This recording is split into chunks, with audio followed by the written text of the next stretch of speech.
નમસ્કાર વિદ્યાર્થી મિત્રો, હું રુચિત રબારી રોયલ એકેડમી તરફથી આપનું હાર્દિક સ્વાગત કરું છું। વિદ્યાર્થી મિત્રો, ધોરણ 10 ની બોર્ડની પરીક્ષા આવી રહી છે અને વિજ્ઞાન વિષયની અંદર પ્રકરણ નંબર 3 ની અંદર વિભાગ બી ના કેટલાક મોસ્ટ આઈએમપી ક્વેશ્ચન લઈને હું આવી રહ્યો છું। વિદ્યાર્થી મિત્રો, ભૌતિક ગુણધર્મોને આધારે ધાતુ તત્વો અને અધાતુ તત્વો વચ્ચેનો તફાવત, ધાતુઓના કોઈ ચાર ભૌતિક ગુણધર્મો, લોખંડનું ક્ષારણ અટકાવવા માટેના કોઈ પણ 2 ઉપાયો, અધાતુ ના કોઈ પણ 4 ભૌતિક ગુણધર્મો, એવી ધાતુનું ઉદાહરણ આપો જે વિદ્યાર્થી મિત્રો કોયડાના તાપમાને પ્રવાહી છે,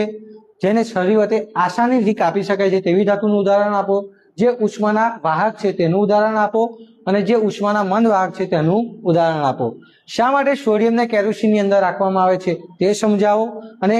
સોની એ સોનાને ચમકાવવા માટે કયા દ્રાવણનો ઉપયોગ કરે છે તે સમજાવો અને ચાખા તાંબાના વાસણોને લીંબુ અથવા આંબલીના રસ વડે શુદ્ધ કરવામાં આવે છે તે પ્રશ્ન કરો। આવા નવા બીજા મોસ્ટ આઈએમપી ક્વેશ્ચન મેળવવા માટે રોયલ એકેડમીની ઓફિશિયલ ચેનલને ફોલો કરો।